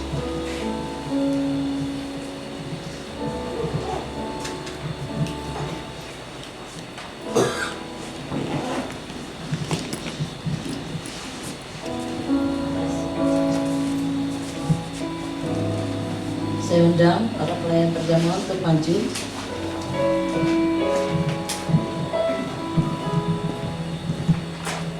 Mari jemaat yang dikasihi Tuhan, kita akan berdoa bersama-sama. Tuhan Yesus, kami bersyukur dan berterima kasih untuk firman-Mu yang begitu jelas menerangkan kepada kami apa arti Pentakosta. Sekarang tiba saatnya kami akan makan, minum, sehidangan bersama dengan Engkau Tuhan. Kesempatan yang Tuhan berikan ini biarlah kami boleh menikmatinya bersama-sama dengan Engkau. Dan ini menjadikan kekuatan yang baru bagi kami Tuhan. Bahkan kami percaya mujizat demi mujizat akan terjadi dalam hidup kami, karena iman kami kepada Tuhan. Itu sebabnya kami akan sambut di dalam nama Tuhan Yesus. Haleluya. Amin.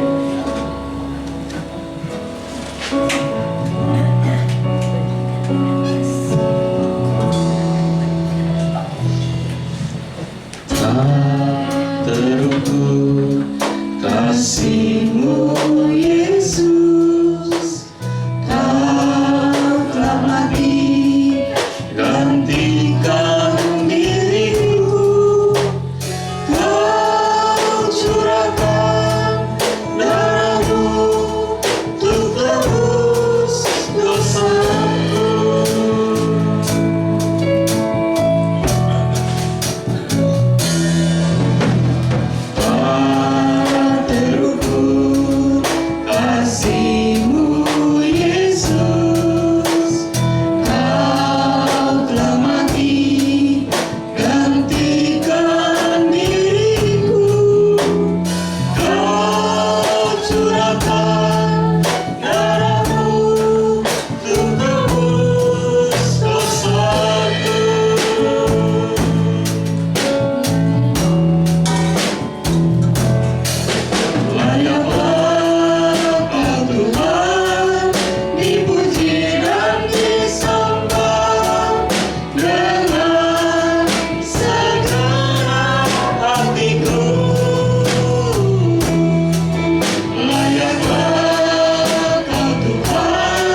jemaat saya undang untuk bersama-sama berdiri. Saya akan bacakan firman Tuhan.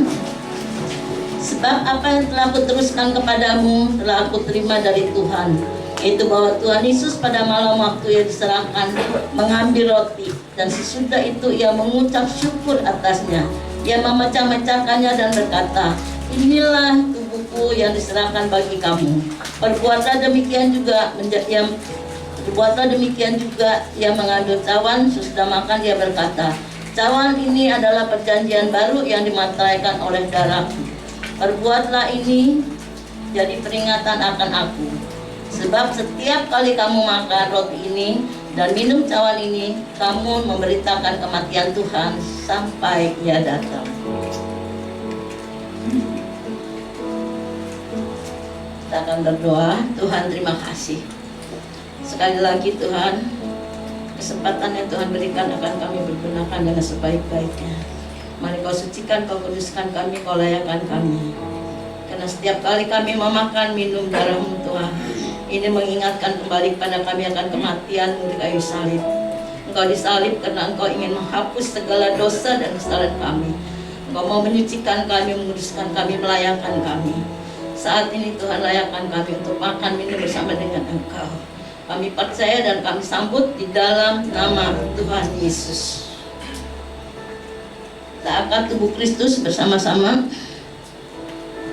Dan ketika mereka sedang makan, Yesus mengambil roti, mengucap berkat, memecah-mecahkannya, lalu memberikannya kepada mereka, kepada murid-muridnya, dan berkata, ambillah, makanlah, inilah tubuhku. Kita makan bersama-sama dalam nama Tuhan Yesus.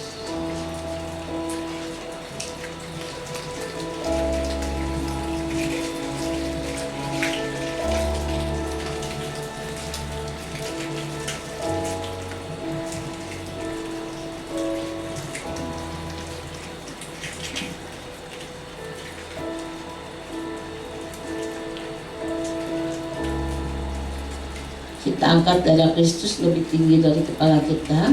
Sesudah itu ia mengambil cawan, mengucap syukur, lalu memberikannya kepada mereka dan berkata, minumlah kamu semua dari cawan ini, sebab inilah darah perjanjian yang ditumpahkan bagi banyak orang untuk pengampunan dosa. Kita makan bersama, minum bersama-sama dalam nama Tuhan Yesus.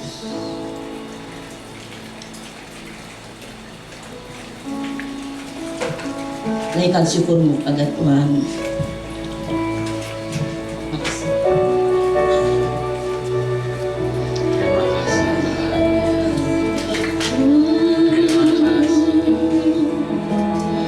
Terima kasih untuk perjamuan. Terima kasih untuk tubuh dan darah. Terima kasih Tuhan. Terima kasih Kau menebus kami. Terima kasih Kau janji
Dia akan balik, akan berdoa mengucap syukur dan berdoa untuk jemaat yang akan mengembalikan persepuluhan.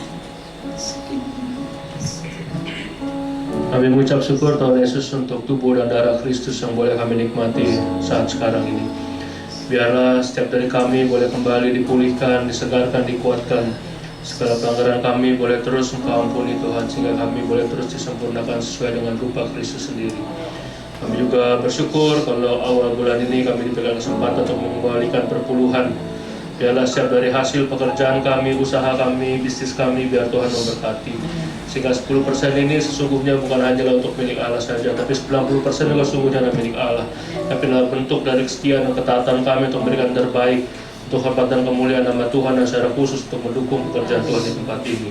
Berkati setiap tangan-tangan yang memberi dengan setia, dan berkati juga setiap tangan-tangan yang mungkin belum bisa menyisihkan karena keperluan yang lain. Tuhan terus memberkati kami senantiasa. Makasih ya Tuhan Yesus, dalam nama Tuhan kami Yesus Kristus kami berdoa. Amin. Mari silakan duduk. Bagi yang ingin membawa persepuluhan, silakan akan dimulai dari sebelah kanan, silakan maju. Dilanjutkan dari sebelah kiri saya. Silakan dari sebelah kanan yang akan membawa persepuluhan. Ya silakan masukkan kotak perpuluhan di depan dan kita angkat pujian hatiku penuh nyanyian.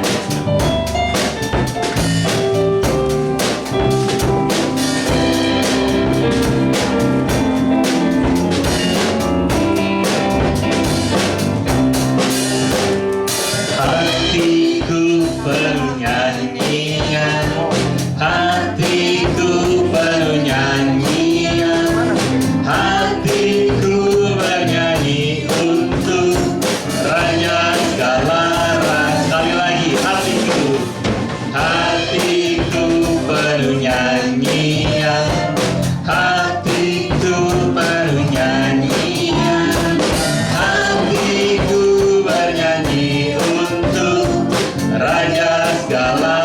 Sembahlah dan pujilah Dia, sembahlah dan pujilah Dia, sembahlah dan pujilah Dia, sembahlah dan pujilah Dia, Raja segala. Sembahlah dan pujilah Dia, sembahlah dan pujilah Dia. Oke, jika sudah, saya undang kepada yang membawa kantong persembahan boleh maju ke depan dan kita akan berikan persembahan kita. Dialah Raja, Dialah Raja, Raja, Dialah Tuhan, Tuhan, namanya Yesus, Yesus, Yesus. Oh, Dialah Raja. Ayo lagi, Dialah Raja.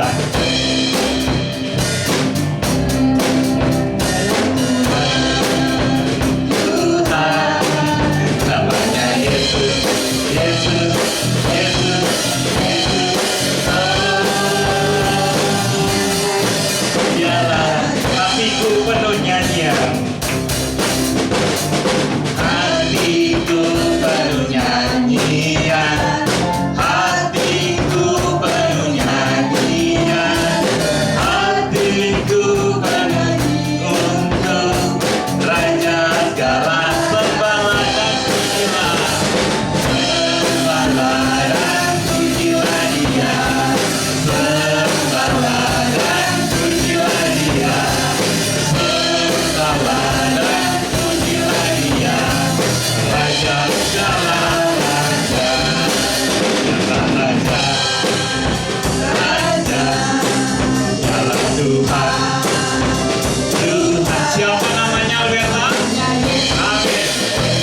menikmati persembahan Bapak Ibu semua. Sekarang saya akan bacakan pengumuman. Bapak Ibu bisa simak di layar depan. Yang pertama, BPG dan keluarga GB Alberta mengucapkan terima kasih kepada Evangelis Chandra Wim yang telah menyampaikan firman Tuhan dalam ibadah kita. Tuhan Yesus memberkati keluarga dan pelayanan. Terima kasih juga kepada seluruh tim pelayan yang telah setia bertugas pada hari ini. Tuhan Yesus memberkati semuanya. Jemaat bisa mengikuti kegiatan gereja kita melalui warta digital yang dikirimkan di WA Group GB Alberta, terutama untuk para pelayan bisa memperhatikan jadwalnya masing-masing sehingga juga bisa mempersiapkan diri. Setelah ibadah raya ini akan ada sekolah minggu pukul 10.30. Mari kita bawa anak-anak Tuhan, anak-anak kita kepada Tuhan sejak kecil supaya mereka juga bisa mengenal dan percaya pada Tuhan Yesus. Lalu untuk WBI atau kaum wanita, ibadah setiap hari Selasa, dan pada hari Selasa ini tanggal 7 Juni pukul 10 pengkhotbahnya dilayani Diaken Yong Kuriatini Handoko. Berikutnya untuk EYT atau kaum muda diadakan setiap hari Sabtu pukul 11 Juni pada hari Sabtu tanggal 11 Juni pukul 18 dan diadakan acara sharing. Minggu depan tanggal 12 Juni pukul 8 pagi kita akan tetap beribadah gabungan di pagi jam 8 dan firman Tuhan akan disampaikan oleh PDP Paulus Wigunata Sutejo. Berikutnya untuk laporan ibadah pada tanggal 28 Mei ibadah EYT hadir 18 orang dengan jumlah kolekte 274.000. 29 Mei ibadah raya hadir 42 orang dengan jumlah kolekte 1.320. 29 Mei sekolah minggu hadir 9 orang dengan jumlah kolekte 195.000. Dan 31 Mei WBI 8 orang dengan jumlah kolekte 210.000. Keluarga besar GB Alberta mengucapkan selamat ulang tahun kepada saudari Jokebet Amelia Junita yang berulang tahun tanggal 7 Juni. Ya, Amel tuh yang jadi multimedia di belakangnya pada hari ini. Hari ini ya, tanggal 7 ya? 2 hari lagi. Ya, saya hidup di Goa. Oke, hari Selasa besok Amel ulang tahun. Bapak Ibu bisa memberikan selamat kepada Amel lewat WA juga bisa. Lalu berikutnya GB Alberta juga mengucapkan selamat ulang tahun pernikahan kepada Randy Sasro Tansil dan Ellen Frances Felicia yang merayakan ulang tahun pernikahan pada tanggal 11 Juni. Bapak Ibu juga bisa mengucapkan selamat di WhatsApp mereka. Lalu ibadah ucapan syukur ulang tahun GB Alberta ke-22 akan diadakan hari Minggu tanggal 24 Juli pukul 4 sore. Oke, jadi hari Minggu tanggal 24 Juli ini tidak ada ibadah pagi ya, Tante? Ya, jadi bisa dicatat hari Minggu tanggal 24 Juli ibadah kita pukul 4 sore. Kita merayakan ulang tahun gereja kita. Mengulang pertanyaan Bu Im tadi, ada yang tahu ulang tahun gereja kita kapan? Ada yang tahu? Beneran nih, nanya beneran? Iya, 26 Juli. Jadi kalau Bapak Ibu ada yang kelupaan atau mungkin memang belum tahu, GB Alberta berulang tahun pada tanggal 26 Juli. Kita rayakan pada hari Minggu tanggal 24 Juli ya, pukul 4 sore sekali lagi. Lalu pengumuman berikutnya untuk Alberta Peduli, mohon bantuan doa dan moral bagi Diaken Livi yang sedang sakit demam karena kelelahan mengurus di rumah sakit untuk papanya yang jatuh di kamar mandi. Kita bisa doakan, kita bisa dukung dalam doa untuk Ibu Livi ya. Tolong doakan juga bahwa pada hari Senin papanya akan dioperasi untuk penggantian bonggol. Kita berdoa bersama biar Tuhan yang bekerja supaya operasi juga bisa berjalan dengan baik sesuai dengan kehendak Tuhan. Oke, itu aja pengumuman. Apakah ada tambahan? Ini ada kebaktian pemuda perdana kebaktian pemuda. Oh, hari ini ada ibadah pemuda jam 1 siang. Perdana. Oke. Jadi semua di sini yang merasa muda bisa datang nanti jam 1 siang di tempat ini. Oke. Ada lagi? Tidak. Kalau tidak ada, yuk kita mau berdiri bersama, kita mau akhiri ibadah kita. Kita akan doa tutup. Yang nanti doa berkat akan dilayani oleh Ibu Gembala. Sekali lagi kita nyatakan layaklah Kau Tuhan dipuji dan disembah dengan segenap hati.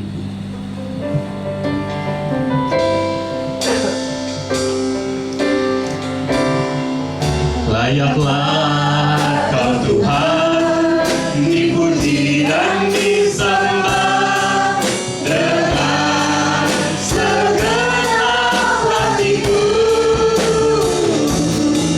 Layaklah Kau Tuhan dipuji dan disembah dengan segenap jiwa ragaku.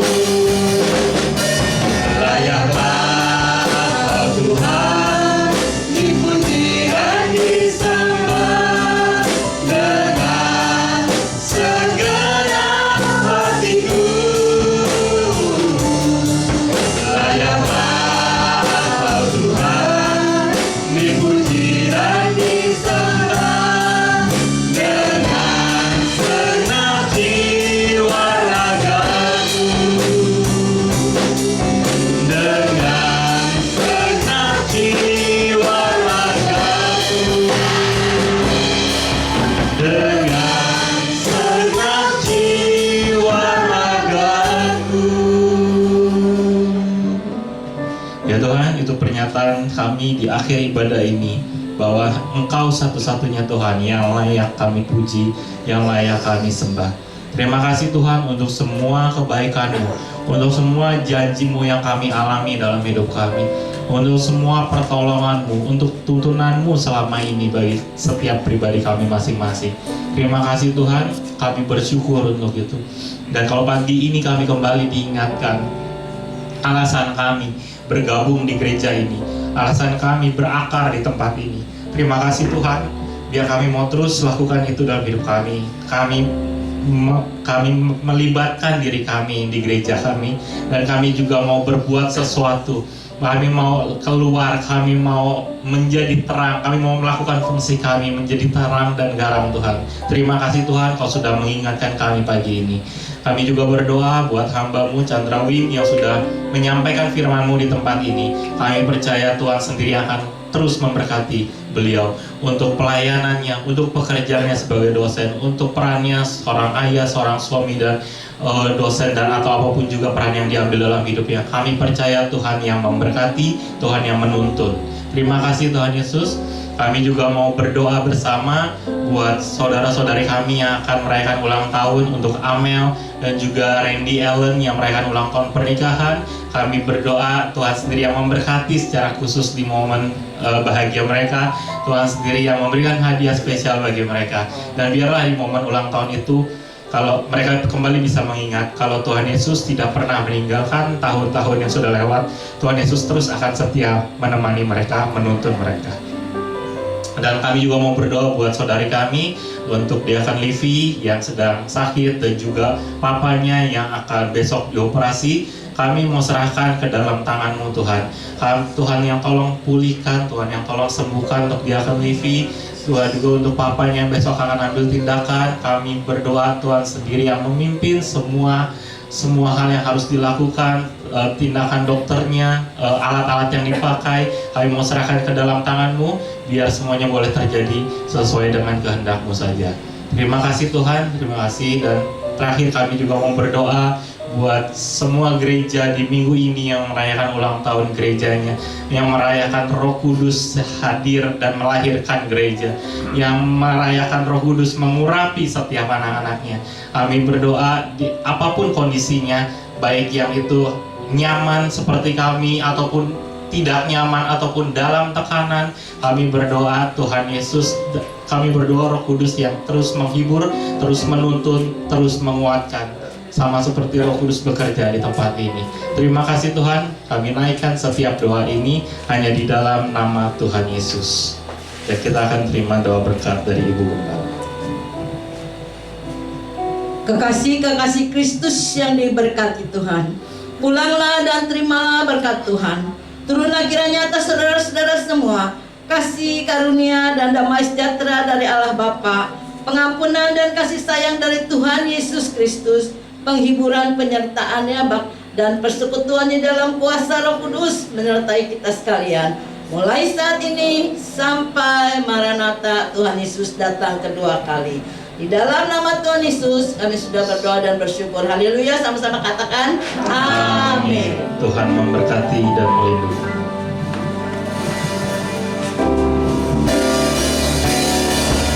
Tuhan memberkatimu dan melindungimu. Tuhan menyinarimu dengan wajah-Nya, beri kasih karunia, hadapkan wajah-Nya, dan beri damai sejahtera.